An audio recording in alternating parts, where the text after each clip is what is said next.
आज आपण सेलू तालुक्यातील गोहेगाव या ठिकाणी आलेले आहोत. या ठिकाणी मागील 4 दिवसापासून एक शाळेचा प्रकरण सुरू आहे. शाळा सध्या स्थितीला बंद आहे. गावातील नागरिकांनी व पालकांनी शाळा बंद ठेवलेली आहे. या मागचे कारण असे आहे की काही दिवसापूर्वी ऑनलाईन पद्धतीने बोरगावकर व धामणगावे सर यांची बदली झाली होती. या 2 शिक्षकांची बदली झाली. त्यांच्या जागी दिवटे आणि भांडे हे 2 शिक्षक नवीन रुजू झाले. परंतु गावकऱ्यांचं असं म्हणणं आहे की दिवटे हे मनोरुग्ण आहे व भांडे हे थोडं व्यसनादी आहे असं या गावकऱ्यांचं म्हणणं आहे. तर त्या निमित्ताने त्या गावकऱ्यांना या 2 शिक्षकांच्या जाग्यावर 2 नवीन दुसरे शिक्षक पाहिजे, जे की लहान मुलांना चांगली शिक्षण द्यायला पाहिजे. असे शिक्षक प्रशासनाने तात्काळ नेमून द्यावे अशी या ग्रामस्थांची मागणी आहे. सर्वप्रथम हे शालेय व्यवस्थापन समितीचे अध्यक्ष आहेत. सर, तुमचं नाव काय? विकास प्रकाशराव गटकर. बरं, काय अडचण काय तुम्हाला जे 2 शिक्षक नवीन ऑनलाईन पद्धतीने शाळेवर रुजू झाले, परंतु तुम्हाला ते 2 शिक्षक का नाही पाहिजे? सर, अगोदर सांगायचं म्हणजे अगोदर तर आमच्या गावचं जी परिस्थिती होती, हे जे जे सर समजा अगोदर होते ते जरा चांगले आलते. आणि आता इथून पुढे कुठेतरी शाळाचं जरा चांगलं व्हायचं होतं की हे 2 सर आलेले आहेत. या सरचं म्हणजे एक सर मनोरुग्ण आहेत आणि दुसरे सर हे दारू पिणारे आहेत. त्यामुळं ह्या सरचे आम्हाला काही गरज नाही. दुसरे सर येईपर्यंत काय आम्हाला काही शाळा भरवायची नाही, काय नाही, हे आमचं मान्य. आता शाळा किती दिवसापासून बंद आहे तुमची? आज 4 दिवस झालेत. तुम्ही गट शिक्षण अधिकाऱ्याला निवेदन देऊन शाळेला कुलूप लावला? सर्व करून दमलोत आम्ही. हो, कुलूप नाही लावलेलं. म्हणजे आता शाळा कुलूप नाही, आम्ही मंदिरापाशीच बसलेले तर लेकर हे काही शाळा जाऊ दिली नाही आम्ही. हा, सध्या उपोषण, साखळी उपोषण चालू आहे. अच्छा. यापूर्वी जे 2 शिक्षकांची बदली झाली, ते 2 शिक्षक होते, त्या 2 शिक्षकांचे नावे काय? धामणगावे सर आणि बोरगावे सर. तर ते शिक्षण देण्यासाठी कसे होते? योग्य होते ते. योग्य होते. आणि हे जे 2 शिक्षक नवीन रुजू झालेत, दिवटे आणि दुसरे काय म्हणले? भांडे. तर ह्यांनी काही मुलांना शिक्षण दिलं का रुजू झाल्याच्या? काहीच नाही, कारण ते मुलं जाऊ दिलं नाही आम्ही ते आले तेव्हापासून. कारण आम्हाला अगोदरच माहिती आहे सरचं, कारण ते आमच्या जवळचेच इथं दिवटे सर. अगोदर बी आमच्या गावाला होते ते. तेव्हापासून त्यांचं तसं झालेलं आहे, आम्हाला माहिती आहे. म्हणून आम्ही काही लेकरं जाऊ दिलं नाही, कारण उद्या काय जर झालं लेकरा बाळाला तर कोणाचा जिम्मेदार राहील. बरं, आता तुम्ही जे 4 दिवसापासून शाळा बंद आहे, शासन याकडे दुर्लक्ष करत आहे. तर शासनाचं लक्ष तुमच्याकडे वळवण्यासाठी काय करणार पुढे? आम्ही आता काय नाही, उपोषण धरायचं ठरले. हो. काय म्हणणे म्हणजे शाळेतल्या विद्यार्थ्यांना योग्य शिक्षण भेटत नाही या 2 शिक्षकांकडून? पहिले सर आम्हाला 2 नंबर 1 होते सर. बोरगावकर सर आणि धामणगावे सर होते नंबर 1. तर आता आम्हाला वाटतं हे तर रेकॉर्ड माहिती आहे आम्हाला. एक तर भांडे देवला पूर्वसनला होते, तिथं बी ते पिण्याची हेड आहेत आमच्याकडे त्याचे. हे एक तर मनोरुग्ण आहे ते दिवटे सर. त्याच्याने आम्हाला आले तर पहिले जुने सर आले तर नंबर 1 होणार सर. नाही आले तर कमीत कमी त्या जागा दुसरे तरी द्या. आणि जर दिलं तर आम्ही साखळी उपोषण करणार. बरं, शाळा कितवी पर्यंत आहे? 5वी पर्यंत. 1ली ते 5वी पर्यंत. एकूण विद्यार्थ्यांची संख्या 73. अच्छा. तर या 2-3 दिवसात समजा तुमच्या शाळेच्या शिक्षकांचा निकाल नाही लागला तर तुम्ही जिल्हा प्रशासनाकडे काय मागणी करणार? आम्ही लेकराला घेऊन समजा तहसीलला उपोषण करणार. त्यांनी निवेदन दिले पहिले, आम्ही उपोषणाला बसणार शिल्ला जाऊन. गट शिक्षणाधिकारी काय म्हणले? समजे आलते ते म्हणले पाहून निसतं काय आम्हाला काही हे केलं नाही, प्रयत्न करू म्हणले, पण अजून काही झालेलं नाही आमचं. बरं, तुमचं नाव काय काका? रंगनाथ श्यामराव गटकर. बरं, तुम्हाला काय वाटतंय जे शाळेतील विद्यार्थ्यांना, तुमच्या विद्यार्थ्यांना योग्य शिक्षण मिळत नाही, तर तुम्ही जे 2 शिक्षक बदली होऊन तुमच्या शाळेवर आलेले, तर ते 2 शिक्षक एका शिक्षक थोडे मनोरुग्ण आहे आणि दुसरे शिक्षक थोडे व्यसनादी आहेत, तुम्ही असं म्हणत आहात. तर आता सध्या स्थितीला तुमची शाळा बंद आहे, तर शासनाकडे तुम्ही अशी काय ठोस पुरावा मागणी करणार? आम्ही शासनाला एकच मागणी करणार आहे की आमचे पहिले जे शिक्षक होते तेच आम्हाला परत देण्यात यावे. जर शासनाने तेच शिक्षक नाही दिले तर आम्हाला त्याच्या ऐवजी दुसरे चांगले शिक्षक देण्यात यावे. दोन्हीपैकी एक शिक्षक मनोरुग्ण आहे आणि एक व्यसनादी आहे, तर शासनाचं जे लक्ष आहे तुमच्याकडे विचलित करण्यासाठी तुम्हाला पुढील काय पाऊल उचलणार तुम्ही? आम्ही एकतर एप्रिल मे पासून यासाठी पाठपुरावा केलेला आहे. जसं आम्हाला मार्च एंडला कळालं की बदल्या होणार आहेत शिक्षकाच्या, त्यासाठी आम्ही असे प्रयत्न केले. पालकमंत्र्यासोबत आम्ही बोलणं केलं. त्यांनी शिवला सुद्धा सांगितलं होतं की ह्या गोळेगावसाठी दखल घ्या आणि ह्या शिक्षकाच्या जागेवर आमचं एक म्हणणं आहे, कमीत कमी हे जरी शिक्षक आज बदल्याच्या कारणाने येऊ शकत नसतील तर पण येणारे शिक्षक जे 2 आम्हाला चांगले येतील ते शासनाला चांगले द्यावात एवढीच आमची मागणी आहे. आणि याच्यासाठी शिव मॅडम कडे सुद्धा आम्ही गेल्या महिन्यामध्ये निवेदन दिलेलं आहे. आणि जोपर्यंत आम्हाला शिक्षक दुसरे चांगले येणार नाहीत तोपर्यंत सगळं गावकऱ्यांचा पालकाचा एकच निर्णय राहणार आहे की आम्ही शाळा बंद ठेवणार आहे. आता सद्यस्थितीला शाळा बहिष्कारच टाकलेला आहे का, एक प्रकारचं म्हणावं लागेल की शाळेवर बहिष्कार टाकलेला आहे? बहिष्कार टाकलेला आहे आणि आजपासून आम्ही कुलूप सुद्धा ठोकणार आहे शाळेला. नुसते मास्तर येऊन इथं काय करायचे दिवसभर. आता एकंदरीत पाहिलं तर शाळा बंद असल्यामुळे या विद्यार्थ्यांचं नुकसान होत आहे. तर तुम्हाला या विद्यार्थ्यांचं नुकसान होऊ नये म्हणून तुम्हाला ठोस पाऊले उचलावं लागेल ना. विद्यार्थ्याचं नुकसान झालं हे आम्हाला कळायलंय, पण आज जे 2 शिक्षक आलेले आहेत त्याची त्यालाच भान नसतं की ते आज काय करायले आणि आज काय करायचं म्हणून. एक तर एक नशेमध्ये असतो आणि एक मनोरुग्ण असतोय. त्यालाच आठवत नाही की आपण आज सकाळी 8 वाजता काय करायचंय आणि आता शाळेत गेल्यावर काय करायचं ते ध्यानावर नसतील तर ते मुलाला काय शिकणार आहेत. म्हणजे जे 2 शिक्षक आहेत तुमचे सगळे दोन्ही शिक्षक परिचयचेच आहे समजा. यापूर्वी दिवटे सर आमच्या गावाला होते. त्यांनी पहिले 9-10 वर्ष ड्युटी केलेली. त्यांनी आमचं गाव निवडायलाच नव्हतं पाहिजे आणि त्यांनी सांगितल्यासारखं हे पहिले देवला पुनर्वसन आपल्या शेलूमध्ये येत आहे तिथं त्यांचे खूप काही असे पुरावे सापडतील भांडे साहेबाचे. या दोघांचं आम्ही पाहिलेलं आहे म्हणून आम्ही हा निर्णय घेतलेला आहे. 8 तारखेपासून जे जसे रुजू झालेत तशी शाळा बंद आहे आणि इथून पुढे बंद राहील. शाळा बंद आहे तुमची, तर काय आता तुमचे काय म्हणणे आहे? काय म्हणणं आहे आमचं, आता जे शैक्षणिक नुकसान विद्यार्थ्याचं होणार आहे ते शासनाने लवकरात लवकर नवीन शिक्षक आम्हाला चांगल्या पद्धतीचे द्यावा आणि शैक्षणिक नुकसान होणार ते टाळावा. नसता आता जे विद्यार्थी आज याची मानसिक परिस्थिती बघा ती चलबिचल व्हाली. किती दिवस शाळा वाचून ते घरी राहणार आहेत. लेकर जेवणात काय व्हायना त्याला इतकी शाळाची म्हणजे लाळा लागलेला होता पहिल्या शिक्षकाचा. तर ते शाळात एक पण विद्यार्थी शाळा आम्ही जरी म्हटलं चला शेलूला गावाला तर ते विद्यार्थी येत नव्हते. अक्षरशः सरनं किती वेळेस शाळा तिथून वाहनातून विद्यार्थी उतरून घेतलेत. आमच्या जुने सर श्री बोरगाव सर आणि धामणगावे सर ते आम्हाला जर वापस भेटले तर फार छान होईल. नाचता त्याच्या जागी आणखीन दुसरे कोणी बी चांगले आजच्या कंडिशन मध्ये चांगल्या दर्जाचे विद्यार्थी आपले शिक्षक आम्हाला भेटले तर शासनाचे आम्ही आभार मानू. नसता जे आमचं आंदोलन आहे ते असंच जरी शासनाने 15 दिवस लागले महिना लागला तर ह्या अशाच पद्धतीने आंदोलन चालू राहणार आहे. नसता याला शासन जबाबदार राहणार आहे. जे काही नुकसान होईल शैक्षणिक त्याला शासन जबाबदार राहणार आहे. तुमचं नाव काय? संभाजी भगवान चाळके. बरं, काय म्हणणं आहे तुमचे? शाळा 4 दिवसापासून 4-5 दिवसापासून बंद आहे. शाळा बाबतीत माझं एकच म्हणणं आहे, मी 15 दिवस झालं परेशान आहे. जिल्हा परिषद शिव मॅडमला अर्ज दिला, जिल्हा अधिकारी कार्यालयावर जाऊन आलो, उपविभागीय कार्यालयावर जाऊन आलो. तिथं काय आम्हाला म्हणजे पाहिजे तेवढा प्रतिसाद भेटला नाही. आणि जेवढे आपले लोकप्रतिनिधी आहेत त्यांच्या पण एक बी असा लोकप्रतिनिधी ठेवला नाही की त्यांना ही बाब आम्ही सांगितली नाही म्हणून. जर लोकप्रतिनिधी जर ह्या आमच्या जर गावाकडे जर कोणी लक्ष देत नसल तर हे लोकप्रतिनिधी बी आमच्या गोरगरिबाच्या काय कामाचे. जर आमच्या लेकराचंच भवितव्य जर बिघडत असेल तर लोकप्रतिनिधी काय कामाचे नाही आणि शासन काय कामाचं नाही. गोरगरीब जनतेला जर 8-8 दिवस जर न्याय भेटत नसल तर लोकप्रतिनिधी काय कामाचे नाहीत आणि शासनही काय कामाचं नाही. जर लहान लहान लेकरं जर 8-8 दिवस जर शाळेतून घरी जात असेल तर यांना काय वळण लागणार आहे, काय घडणार आहे यांच्यापासून. बरोबर. आता हे लोकप्रतिनिधीसाठी ही बाब किरकोळ आहे तरी देखील लोकप्रतिनिधी याकडे लक्ष देत नाही असं तुमचं म्हणणं आहे? हो, लोकप्रतिनिधीसाठी ही बाब लय मोठी नाही. यांच्या कानावर घातलं नाही असा एक बी लोकप्रतिनिधी नाही. सगळ्याच पक्षांच्या कानावर घातले लोकप्रतिनिधी. पालकमंत्र्यापर्यंत गेलते का? पालकमंत्र्यापर्यंत गेलतो. मग पालकमंत्र्यांनी काय म्हणजे आश्वासन दिले तुम्हाला? पालकमंत्र्यांनी आश्वासन एकच दिलं की पालकमंत्री म्हणले की हे काम वरूनच ऑनलाईन व्हायला, याच्यात काही करता येत नाही, तुम्ही जिल्हा परिषदेला अर्ज करा. अच्छा, जिल्हा परिषदला अर्ज केलं तुम्ही? जिल्हा परिषदला अर्ज केला, हे मी माझ्यापाशीच आहे. जिल्हा परिषदला अर्ज केला, शिव मॅडमला भेटायला जायचं. शिव मॅडमला भेटायला आमची चिठ्ठी मध्ये गेली.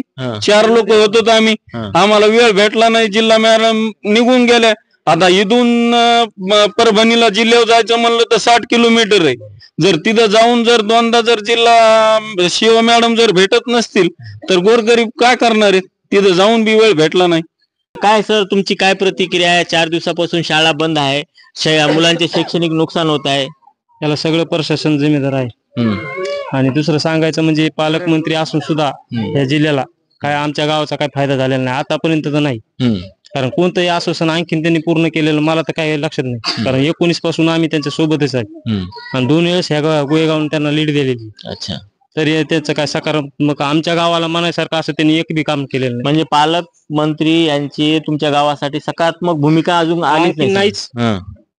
तुम्ही किती दिवस झाले आता हे जे प्रकरण आहे पालकमंत्री यांच्या कानावर घातलं? त्यांना 8व्या महिन्यात 20 तारखेला निवेदन दिलेलं आहे आणि त्यांच्यानंतर शिव मॅडम कडे सुद्धा दिलेले. अच्छा. हो. आणि प्रत्येक वेळेस जो बी आमच्या गावातला कार्यकर्ता असो किंवा नागरिक असो प्रत्येक वेळेस ते आले की त्यांच्या कानावर घालीतच होता हा विषय. बरं आता हे प्रश्न तात्काळ नाही सुटलं तर तुम्ही कोणत्या पद्धतीने? काहीच नाही, 4 दिवस आणखीन वाट बघू. नाही झालं तर शिव मॅडमच्या याला आमरण उपोषणाला बसू विद्यार्थ्यासह. अच्छा. शाळा बहिष्कार राहणारचे. बहिष्कार राहणार जाते 6 महिने वाया जाते या वर्षी. पुढच्या वर्षी दुसऱ्या गावात ऍडमिशन घेऊ. बरं तुझं नाव काय? अनुष्का अमोल गटकर. किती मध्ये तू? 5वी. बरं आता 4 दिवसापासून शाळा बंद आहे तर तुम्हाला मजा वाटत असेल? नाही. बरं शाळा का बंद आहे? आम्हाला दुसरे शिक्षक शिक्षक पाहिजे. दुसरे गुरुजी पाहिजेत समजा तुम्हाला. ते दिवटे सर आणि दुसरे काय नाव म्हणले? दांडे सर हे शिकवत नाहीत व्यवस्थित? नाही. यापूर्वी दिवटे सर तुम्हाला होते का? नाही. अच्छा. बरं आता पालकांनी म्हणले तुम्हाला शाळेत जाऊ नका. आता तुमचं शाळेत तुमचं नुकसान व्हायलंय तर काहीतरी तात्काळ उपाय शासनाने काढलं तर ठीक आहे, नाहीतर तुम्ही काय पुढे काय करणार? म्हणजे दुसऱ्या शाळेत जाणार का? हो का? बरं तुझं नाव काय? गौरी गजानन गटकर. बरं शाळेत का जात नाही तू? आम्हाला दुसरे सर पाहिजे. दुसरे सर पाहिजेत? हे जे सर आहेत ते व्यवस्थित शिकवत नाही का? नाही. अच्छा. बरं दीदी नाव काय तुझं? श्रेया संभाजी चाळके. कितवीला आहे तू? 4वी. 4थीला आहे. शाळा बंद आहे का सध्या? हो. का बंद आहे? आम्हाला आमचे सर पाहिजे. म्हणजे पहिले जे सर होते तेच पाहिजे का तुम्हाला? हो. बर. तुझं नाव काय बाळा? राहुल संभाजी चाळके. बर काय अडचण आहे? 4 दिवसापासून शाळा बंद आहे, तुला तर मजा वाटत असेल?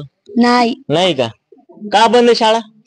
आम्हाला आमचे पहिले सर पाहिजे. पहिले सर काय नाव होतं पहिल्या सरांचं? बोरगावकर सर आणि धामणगाव सर. बोरगावकर सर आणि धामणगावकर सर. हो. ते चांगले शिकवत होते. हो. आता जे नवीन शिक्षक आले 2 दिवटे आणि भांडे यांनी काय शिकवलं का नाही तुम्हाला अजून? नाही, आम्ही गेलोच नाही. गेले. तू बोलणार का? काय नाव बाळा तुझं? दिग्विजय महादेव जाऊ. कितवीला आहे? 4थी. आता शाळा बंद आहे तर तुझी मजाच मजा आहे. नाही. कस काय? आम्हाला आमचे पहिले सर पाहिजे. तुम्हाला पहिले शिक्षक जे होते तेच पाहिजे का? हो. आणि हे आता जे नवीन आलेले शिक्षक चांगले नाहीत का ते? नाही. बरं काय मागणी तुझी आता शासनाकडे? आम्हाला आमचे पहिले सर द्या. बाबा काय नाव तुमचं? रुस्तुम बापूराव चव्हाण. 4 ते 5 दिवसापासून तुमच्या गावची शाळा बंद आहे, जिल्हा परिषद शाळा. तर मुलांचं शैक्षणिक नुकसान होत आहे, तर शासनाकडे काय मागणी तुमची? शासनाकडे आता आमचे हे नवे पोरं मस्त चालले, अर्ज द्याले, सगळ्याला भेटायले. नाही भेटायचं असं एकही माणूस शिल्लक नाही ठेवला. बरं ते 2 शिक्षक जे आहेत ते दिवटे आणि भांडे, तर हे का नको तुम्हाला? ड्युटी सर याच्या अगोदरच शासनानं आमच्या इथे टाकलेले होते. किती दिवस ड्युटी केली होती त्यांनी 2 वर्ष सर्व्हिस केली, पण काहीच कामाच्या नाही. ते 10 वर्ष सर्व्हिस केली का? काही कामाच्या नाही, ते एकदा येऊन गेले. अच्छा. काय थोडे मनोरुग्ण आहे का ते? हो हो. आणि ते दुसरे भांडे तर हे व्यसनाचे दारूचे, त्याला पावलं टाकतात नाही. मग शिक्षक हे दारुडे असल्यावर मुलांना काय शिक्षण देणार? हो ना, मग ते त्याचा विचार शासनानं करायला पाहिजे. प्रशासनाने करायला पाहिजे. असे लोक याच्यामध्ये नोकरीला सुद्धा नाही ठेवायला पाहिजे. बरोबर. काही दिवसापूर्वी असंच गंगाखेड तालुक्यामध्ये प्रकार घडला होता. शाळेचे मुख्याध्यापक शाळेच्या कार्यालयात बसून दारू पित होते. त्याचा व्हिडिओ सुद्धा व्हायरल झाला. मीडियाने ते प्रकरण उचलून धरलं होता आणि त्या शिक्षकांनी काहीतरी शासनाने पनिशमेंट केली होती. तर तसे शिक्षक तुमच्या शाळेमध्ये आता ते भांडे सर हे आहेत, तसंच प्रकार घडत आहे का? काहीतरी याचा अर्थ असा निघायला लागला की हे लोक शासनाला काहीतरी देऊन आपण बार इकडे टाकाले. मुलाचं नुकसान व्हायला ना. आमच्या गावातून वर्षात 2-3 तरी अधिकारी चांगले निर्माण व्हायला लागले, तर गाव चांगल्या लाईनवर आलंय. या शिक्षकाची घडी चांगली बसलेली. हे बिचारे चांगली प्रगती करूनच विद्यार्थ्याचे अधिकारी व्हाले ना. बरोबर. आता हे शासन जाणून बुजून ह्या गावाला त्रास द्यायला असं म्हणायला हरकत नाही. सोनाजी दत्त. बरं, काय मागणी आहे तुमची शाळेसाठी?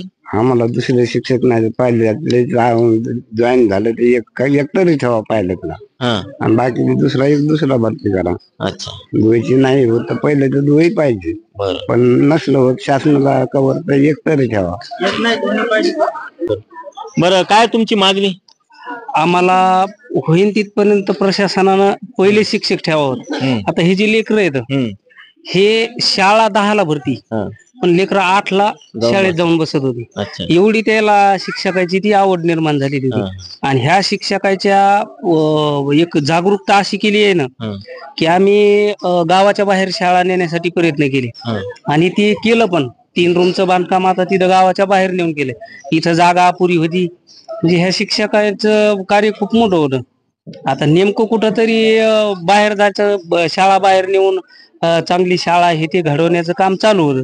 त्यातच हे प्रशासनानं बदलायचा गाठ घातला आणि हे शिक्षक गावकऱ्याला, पालकाला, विद्यार्थ्याला पूरक नाही. ती आम्हाला ते जर पहिले शिक्षक भेटत असतील तर अजून चांगलं. म्हणजे तुमचं म्हणणं आहे की एकंदरीत पाहिलं तर पहिले जे 2 शिक्षक होते, बोरगावकर आणि धामणगावे सर, या 2 शिक्षकांमुळे तुमच्या मुलांना शिक्षणाची गोडी लागली होती. आणि आता सध्याच तरी शिक्षणाचा पाया म्हणजे रुजवण्याचा चालू होता आणि त्यातच ह्या शासनाने जे बदलीचे नियम काढले तर त्या 2 शिक्षकांची बदली झाली आणि तुमच्या मुलांचं शैक्षणिक नुकसान व्हायला. तर तुम्हाला होईल तेवढं पहिले जे 2 शिक्षक आहे तेच पाहिजे. तेच पाहिजे. तुम्ही या गावचे सरपंच आहेत आणि मागील 4 ते 5 दिवसापासून तुमची जिल्हा परिषद शाळा बंद आहे. ते 2 शिक्षक जे नवीन आलेले ते त्याच्यातलं तुम्ही गावकऱ्यांचं म्हणणं आहे की त्याच्यातलं एक शिक्षक मनोरुग्ण आहे आणि एक आहे तर व्यसनाधी आहेत, दारुडे आहेत. तर आता 4 दिवसापासून शाळा बंद आहे, तर सरपंच या नात्याने तुम्ही गावासाठी काय केले समजा प्रशासनाकडे? सर, आम्ही 4 दिवसापासूनच नाही, मागील 15 दिवसापासून आम्ही सर्व प्रकारचे निवेदन दिलेत. शिव मॅडम पर्यंत निवेदन दिलेले आहेत आणि पूर्ण गावकऱ्यांच्या विचाराने आम्ही शाळेवर बहिष्कार टाकण्याचं ठरवलं आहे. सरपंच या नात्याने मी फक्त एवढंच करू शकतो, गावकऱ्यांना साथ देऊ शकतो. सर, मी गावकऱ्यांच्या विरोधात जाणार नाही, कारण ह्या विद्यार्थ्यांच्या पूर्ण भविष्याचा प्रश्न आहे. ह्या विद्यार्थ्याचं म्हणजे जर एक शिक्षक जर चुकीचे आले तर एक पिढी बर्बाद होते, या मताचा मी आहे. कारण माझ्यासोबत म्हणजे ज्या 10 वर्षापूर्वीची जी शाळेची अवस्था होती ती अत्यंत खालवलेली होती. 10 वर्षापासून आम्हाला जे 2 शिक्षक मिळालेले आहेत त्यांनी शाळेचा दर्जा अतिशय उंचावलाय. आज आमच्या विद्यार्थ्यांना रविवारी पण सांगावं लागतं की सुट्टी आहे, ते शाळेपाशी जाऊन बसतात. सर, त्यांना आम्हाला सांगावं लागतं की आज सुट्टी आहे, जे पहिलीचे विद्यार्थी आहेत. आणि आम्ही आता प्रत्येक झेंड्याच्या वेळेस विद्यार्थ्यांचे इंग्रजीमध्ये भाषणे पण आम्हाला ऐकायला मिळतात. परंतु आता जर आम्हाला अशा प्रकारचे चुकीचे जर शिक्षक मिळाले असतील तर साहजिकच त्यांच्या नुकसान होणार आहे. आता हेही कळते आम्हाला की मागील 4 दिवसापासून शाळा जर बंद असेल तर विद्यार्थ्याचं नुकसान होते, परंतु हे जर शाळेत गेलं तर याच्यापेक्षाही जास्त नुकसान होणार आहे. कारण विद्यार्थी हे शिक्षकांचं अनुकरण करत असतात आणि अशा प्रकारच्या चुकीच्या शिक्षकांना जर ते सामोरं जातील तर त्यांचं अनुकरण हेही करतील. शिक्षकच जर दारू पिणत असतील तर विद्यार्थी उद्या का नाही पिणार? बरोबर. तर आमच्या मतात फक्त गावकऱ्यांना साथ देणे हे माझं कर्तव्य आहे. मागील 4 दिवसापासून शाळा बंद आहे, पोषण आहार पण शिजवला गेला नाही आणि आमची मागणी अशी आहे की आमचे एकच शिक्षक नाही, आमचे 2ही शिक्षक जुने आम्हाला परत मिळावे. जर ते परत मिळाले नाही तर 16 तारखेपासून आम्ही आमरण उपोषण करण्याचं संपूर्ण गावकऱ्याच्या वतीनं आम्ही ठरवण्यात आलेलं आहे. सर, आमरण उपोषण कुठं जिल्हा परिषदला करणार? सर, आम्ही आता साहजिकच गावातच ठेवणार, कारण आमच्या विद्यार्थ्यांची पण म्हणजे त्या आंदोलनामध्ये सहभाग होण्याची इच्छा आहे. विद्यार्थी आम्ही तर तहसीलला घेऊन जाऊ शकत नाहीत. बरोबर. मग केवळ विद्यार्थ्यासाठी आम्ही तहसीलला आंदोलन न करता आम्हीच आमच्या एकतर मंदिरासमोर किंवा मग शाळेसमोर आमचा 16 तारखेपासून उपोषणाची आमची तयारी आहे. सुरुवातीला साखळी उपोषण आम्ही करणार काही 3 दिवस आणि जर याची दखल घेण्यात नाही आली तर 3 दिवसानंतर आमरण उपोषण आम्ही संपूर्ण गावकरी मिळून सर्व पालक, विद्यार्थी, सर्व ग्रामपंचायत सदस्य, सर्व आमची शालेय शिक्षण समिती विद्यार्थ्यांसहित आम्ही आमरण उपोषण करणार आहोत. बरं, सरपंच या नात्याने तुम्ही पालकमंत्री, आपल्या परभणी जिल्ह्याचे पालकमंत्री यांच्यापर्यंत हा प्रश्न पोहोचवला का तुम्ही? सर, पालकमंत्र्याच्या कानावरही हा विषय म्हणजे साहजिकच गेला असेल आणि आम्हाला त्यांच्याकडून 100% अपेक्षा आहे की ते जेव्हा त्यांच्यापर्यंत आमची समस्या पोहोचेल तर ते आमचं काम नक्कीच करतील, आमची दखल घेतील आणि याच्यावर आम्हाला नक्कीच सकारात्मक प्रतिसाद देतील, ही आम्हाला गावकऱ्यांच्या वतीनं अपेक्षा आहे. काही गावकऱ्यांचं म्हणणं आहे की हा प्रश्न पालकमंत्री यांच्यापर्यंत पर्यंत पोहोचलेला आहे, परंतु अजून त्यांनी काय दखल घेतली नाही. यावर काय बोलणार? सर, पालकमंत्र्यांना म्हणजे आता मी पालकमंत्र्याची बाजू घेत नाही, परंतु पालकमंत्र्याला संपूर्ण राज्य सांभाळायचं असतं. पूर्ण त्यांना फक्त एक गावात नाही सांभाळायचं असतं. साहजिकच थोडा वेळ लागेल, परंतु आमची समस्या नक्कीच ते ऐकून घेतील आणि आम्हाला सकारात्मक प्रतिसाद देऊन आमचे दोन जुने शिक्षक आम्हाला परत देतील. ह्या आजचा हे होते गोहेगावचे नागरिक पालक.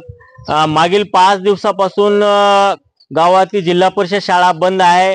शाळा बंद ठेवण्याचं कारण हे आहे की या गावात या शाळेमध्ये जे 2 नवीन शिक्षक रुजू झाले, ऑनलाईन पद्धतीने ज्यांची बदली झाली, त्याच्यातले एक दिवटे आणि दुसरे भांडे, हे दोन्ही शिक्षक म्हणजे एक शिक्षक हे मनोरुग्ण आहे, तर दुसरे हे म्हणजे ते व्यसनाधी आहेत. तर हे दोन शिक्षक या गावकऱ्यांना या शाळेवर पाहिजे नाही, कारण की मुलांचा शैक्षणिक नुकसान होत आहे. तर यामुळे 4 ते 5 दिवसापासून शाळा बंद आहे आणि प्रशासनाने अजून कोणती दखल घेतलेली नाही. त्यांनी गट शिक्षणाधिकारी तसेच जिल्हा परिषदचे CEO मॅडम यांच्याकडे देखील लेखी अर्ज केलेला आहे, परंतु प्रशासन याकडे दुर्लक्ष करत आहे. तर येणाऱ्या 1-2 दिवसाच्या नंतर हे सगळे गावकरी मिळून महिला, पालक व विद्यार्थी हे सगळे एक जागी येऊन इथं मंदिरासमोर किंवा जिल्हा परिषद शाळेसमोर आमरण उपोषण करण्याचा यांनी इशारा दिलेला आहे. प्रशासनाने याकडे तात्काळ दखल घेत ह्या गावकऱ्यांचा प्रश्न मार्गी लावावा अशी त्यांनी मागणी केलेली आहे.